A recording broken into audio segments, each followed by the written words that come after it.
49ers crushed the Seahawks 41-23. Watching that game brought me back to the conversation we had about the Niners on Thursday, where the word I kept coming back to was that they feel overwhelming. Yep. They just feel like this force of nature that can overtake you and it doesn't take long. No. And that's kind of what this game felt like. I mean, obviously, especially in the second half, you could just feel what they have personnel-wise and the amount of superpower that they have. Yeah. Brock Purdy in the second half of that game, I believe, went 9 of 11 for 185 yards.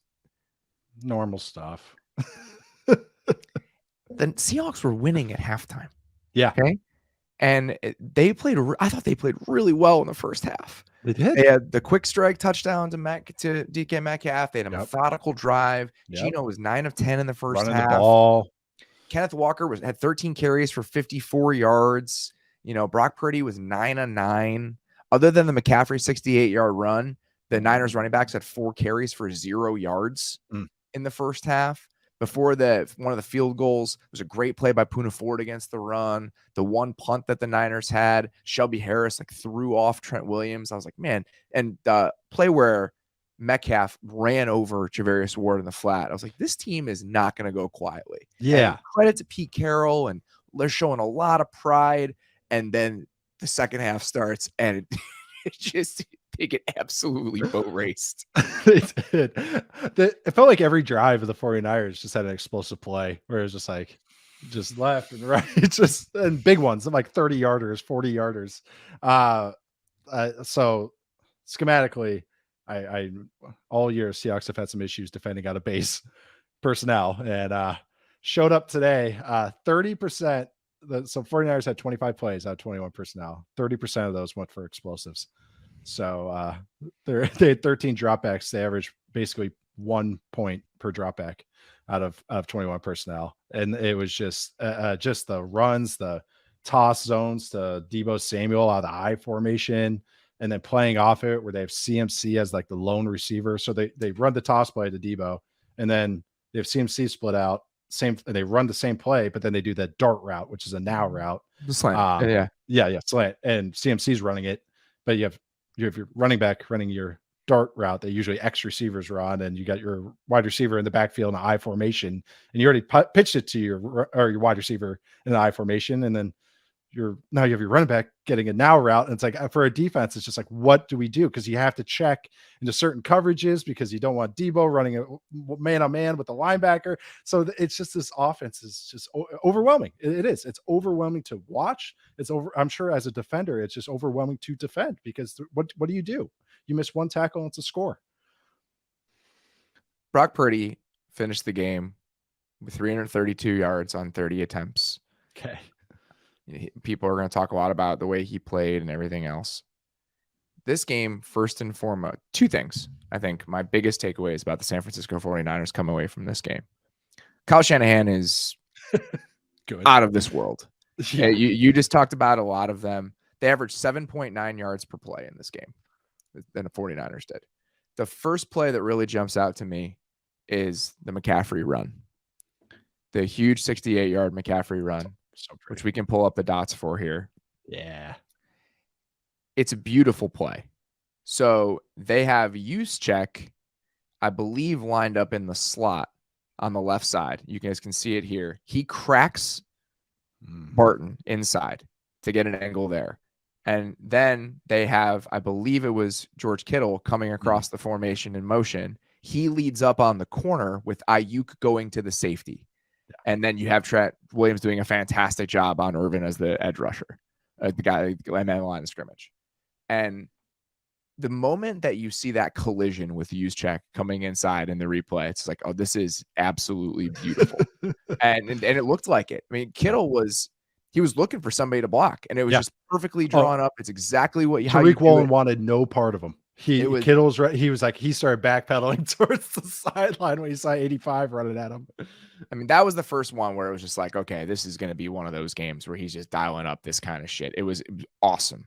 And then there were two completions that really jumped out. There was 3, where there was one to Ayuk early on play action. Just he sold it vertically and kind of came up over on a crosser. It was beautiful. And then there was another one where they had Danny Gray as the number one receiver on the right side and Ayuk on the left side. And they had Gray clear it out, and they ran another big play action crosser to Ayuk. Even that like small thing where you got this guy is solely there for speed in Danny Gray. That's what he is right now. And he's clearing out that space for Ayuk. So he had 2 huge completions to Ayuk on play action over the middle. And then there was a third one to George Kittle in the third quarter. Oh, yeah. That I wanted to point out. Oh, yeah. What's beautiful about this play, and you guys can see it, they lined up in 21 personnel with Kittle and Juszczyk as tight ends to the left side.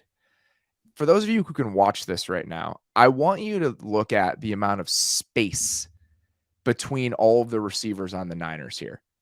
Christian McCaffrey runs in motion. Keep it going, Bauer. Christian McCaffrey runs in motion. He's running up the right sideline. So he's pulling that corner all the way to that side. Brandon Ayuk, as the number one receiver on the right side, is running vertical and pulling the safety out that way.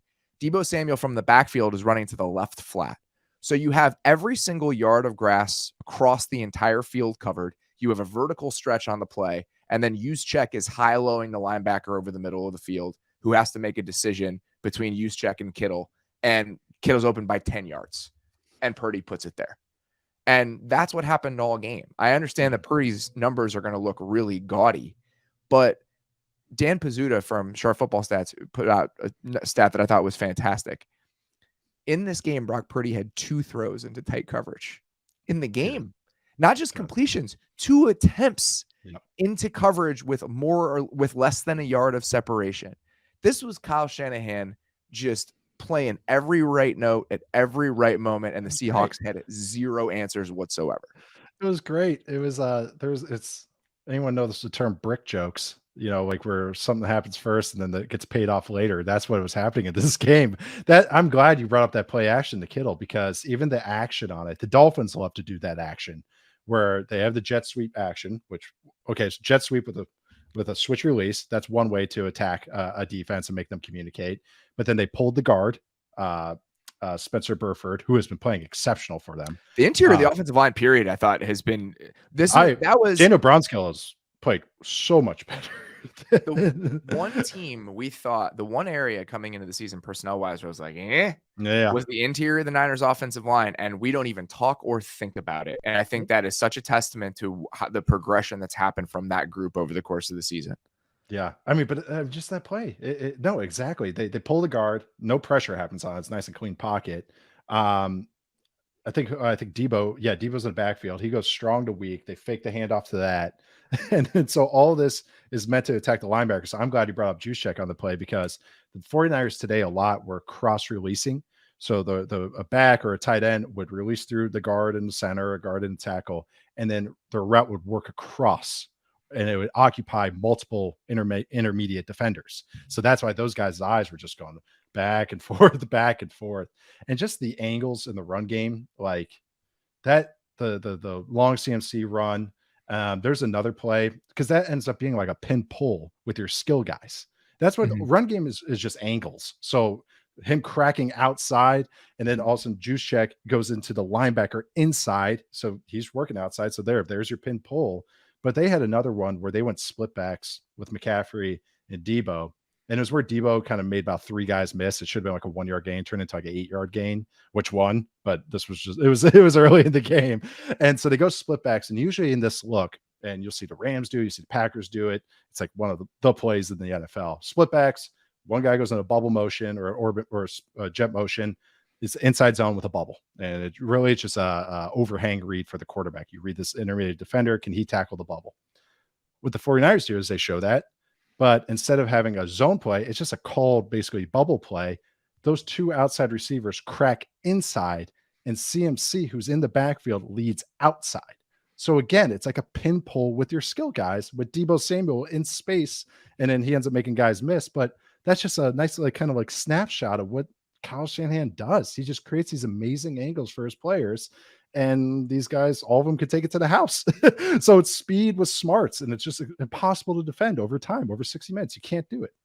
We're now looking at the idealized version of what the Niners have wanted to be under Kyle Shanahan. Like this is the ultimate realization of Speed kills. his ideas and his plans, and Yep. it's made possible by the McCaffrey trade. And Yep. now the fact that they have these skill position players that you comparing to them, the Warriors is right in the sense that one of the reasons the Warriors were so dominant on those teams is that the alike body types and the ability and what it gives you on defense, it's the inverse of that for an offensive football team.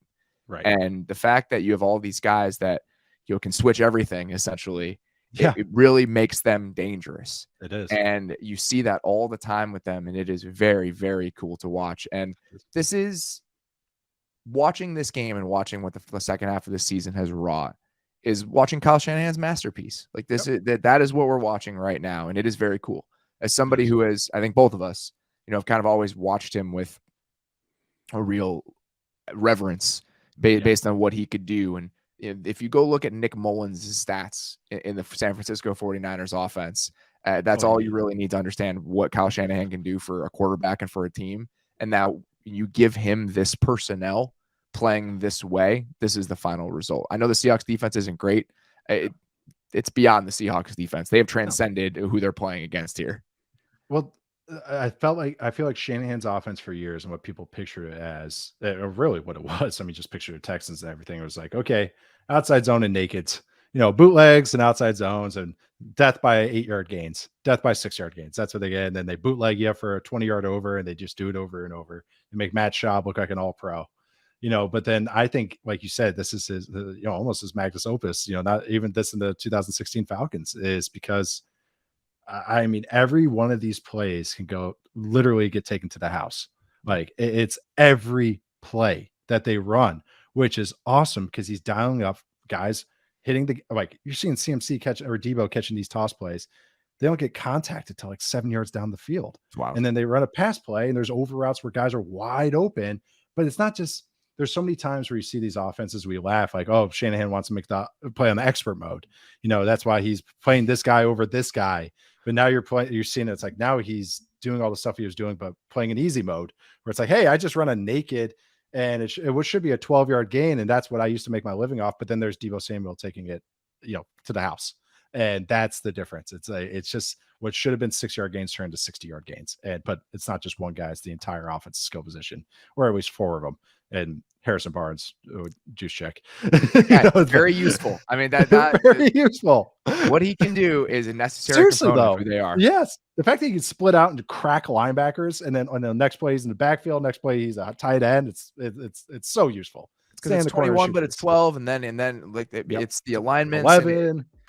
They can live in 21, but they can do whatever they want. And I think that is a really key component. The fact that, because in 21, your tight end is somebody who can give you some juice vertically because the type of athlete he is. But then he could be in the backfield pass protecting. And then it's disgusting. It's really, man. It's unbelievable. It is.